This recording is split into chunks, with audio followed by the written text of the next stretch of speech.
How's it going, guys? It's Cole from See Through Panel, showing off my December and kind of half of January comic and manga haul.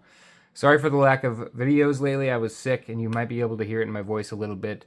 And I'm also sorry for the setup still being a temporary, different setup than usual. You're going to have the overhead lighting so you can see the shadows of my camera and stuff. But it is what it is. So, as always, I'm not going to be spoiling anything. I'm just going to be talking about why I bought the books, flipping through them if you're worried about being visually spoiled. Generally, don't be. Or just read the book and come back after. I'm not going to be sharing my thoughts on these books yet because I haven't read them except for just this one, maybe. Not even this one. The first book would be, this is just the Dust Jacket. I tricked you. The Daredevil by Chip Zdarsky Omnibus Volume 2, retailing for $100. I took the dust jacket off early because I don't want it in the way. I don't even own Volume 1. I missed it on pre-order, so I have to pick it up. But once I have it, I can actually finally finish the Zdarsky run because I had it in oversized hardcover and they just stopped printing them. They killed the whole kind of like product as a whole. Oversized hardcovers, I think, are kind of a rarity now. So I don't have much to say about this. Marco Cicchetto is a great artist. Zdarsky wrote what I thought so far, about halfway through, was shaping up to be a very good Daredevil run. I can't say it's one of my favorites of all time. I think it is very good for a modern run. And I have no idea the content of this book in particular, besides that Elektra comes back into the picture and is a big focus. So, I've got not much to tell you. I'm just a big Daredevil fan, so this was like a no-brainer.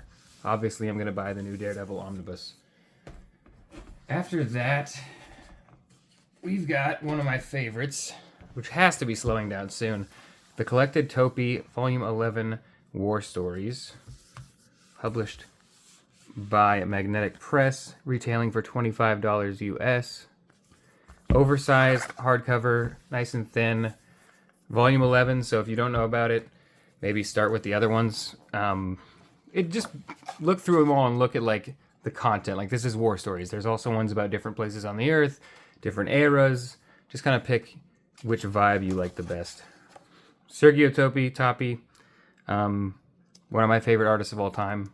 So, really easy choice to buy this book. I buy all of these books in this series. I think the art speaks for itself. I've covered these books before on my channel, so I'm not going to go too deep into why I adore this stuff if you can't tell just by looking at it.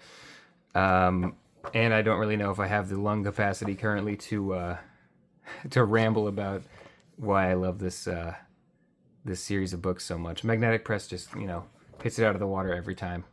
So, Black and White War Stories by Topi. I mean, you're not going to go wrong with this creator ever. Then let's do Get Fury, published by Marvel under the Max imprint. Garth Ennis, Jason Burrows, retailing for $18 US.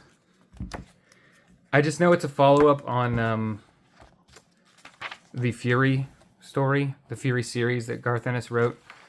I wish I could recall the name of the artist. It's not Suzuka, is it? I couldn't recall.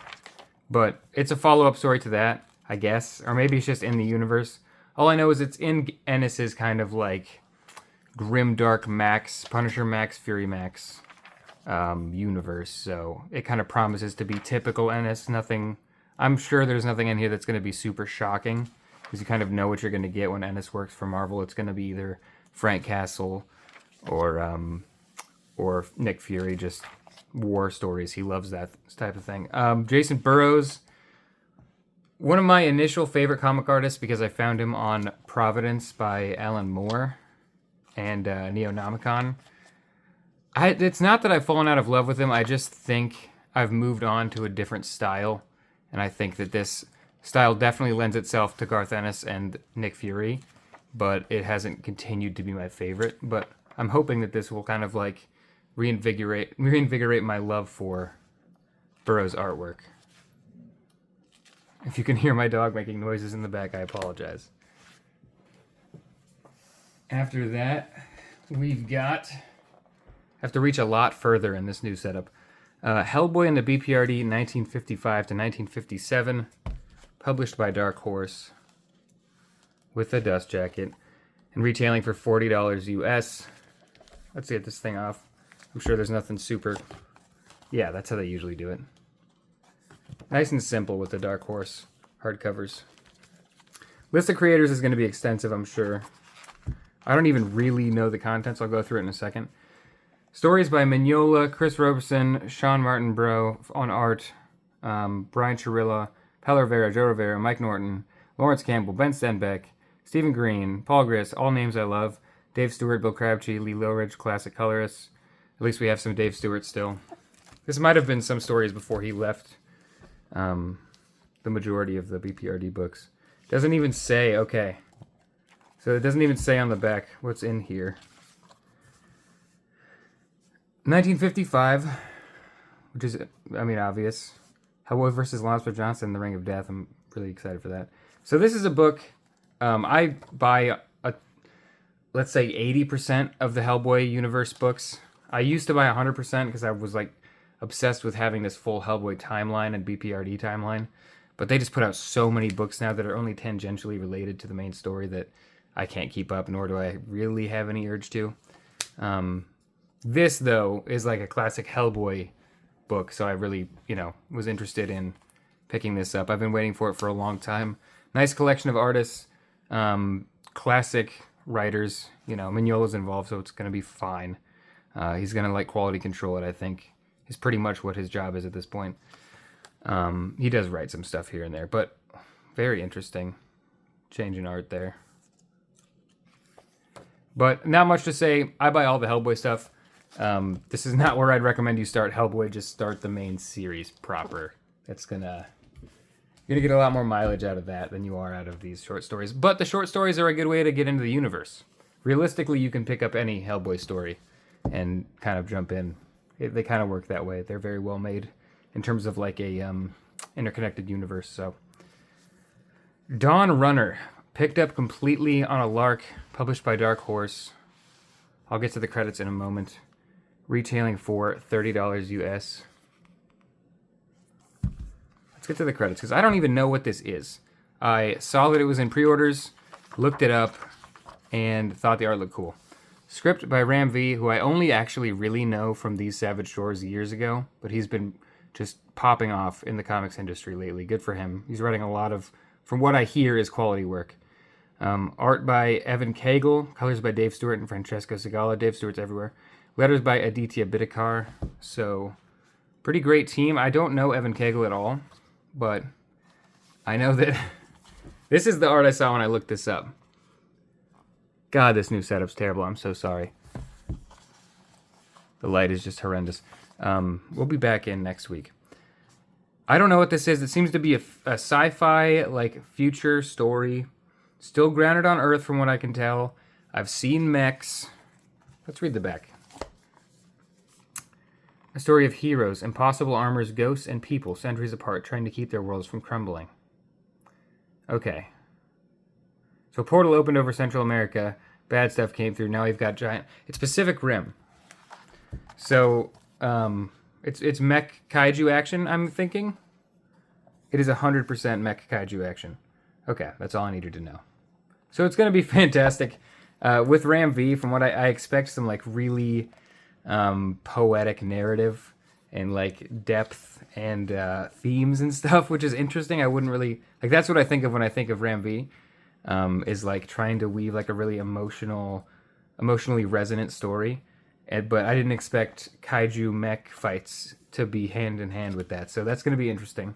That was the Iron Giant right there. Yeah, I'm interested in this, and it looks like a pretty short read, maybe 4 or 6 issues. Can't tell, doesn't say here. But yeah, that's going really high on the list just because of the art. I mean, even the cover, the level of detail is ridiculous, and it is, I think, equivalent to the interiors on a lot of the pages I just saw. I mean, in ridiculous amounts of rendering. But Fable Omnibus 5, still can't say anything. Haven't read it. Been terrible about this.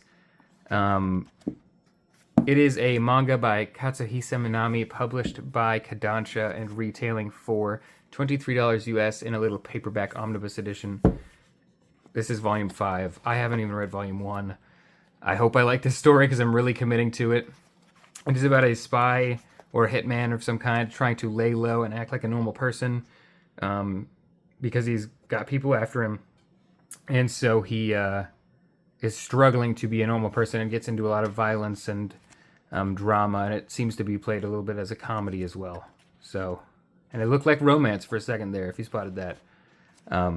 That's all I know about it. I'm intrigued by it, just haven't dove in yet. And I'm getting new omnibus like every 2 months for it, so it's got to be done soon. Last book, Chris Moulds' War of the Worlds, inspired by the H.G. Wells classic. Who published this? I don't know that. Faber. And all it has is the UK price. So I couldn't tell you. It's probably like... It's between $15 and $20 in US. I couldn't tell you. I don't know who this creator is. I know what the War of the Worlds is. I just looked at the preview art and was really, really into the style. So from what I can tell, this is a kind of graphic novel adaptation of a kind, obviously, but it seems he throws in a healthy amount of prose as well. So it's going to be almost like a picture book, which I really like. But it's not too much. This is the most I've seen for sure. And then we go right back into like sequential storytelling, sequential art. And there's nice little splashes of art mixed in with the prose. Ooh, in full color too. Which is interesting actually, because that's in full color and the art never is. But I just think it's really interesting. And the problem is that I guess I haven't taken the time to read the prose. But even if I did, I don't know if I'm well read enough in the War of the Worlds to tell you if these are excerpts or an adapted script. Like an adapted kind of summarization. I wish I could tell you, but I can't. It feels like antiquated prose, so maybe it is. I hope someone could tell me just if some of these, I don't know. But I thought it looked really cool. I've been reading a lot more prose and like honestly consuming other media lately. I'm not only reading comics like I do a lot of the time, so I'm definitely ready to read a little bit of prose. Especially if it's going to be a really fast read. I mean, the only words are in the prose. It's all silent art, it seems. Very cool, kind of like storytelling mechanics. That is, to make a graphic novel with no actual words in the art and then make it half prose. Very interesting. But essentially a picture book, but constructed really interestingly, I think. I'm not sure yet. Let me get everything back up here from all the way over there. Yeah, lots of good stuff. This is, to be fair, December was 2 books. It was the Hellboy book and I don't even know, War of the Worlds. So I just kind of waited for more, and I got half my January box before January's over. For years, they sent my box to me at the beginning of every month. I would get the last month's box, and now it's just all messed up. And so are the haul videos. So apologize about that. Apologize for the low energy today. I'm just getting over a cold, but I want to get this out there so I can put these books on the shelf, to be honest. So I appreciate you guys watching. Everything will be back to normal, hopefully, next week. Thanks a lot, guys. Peace.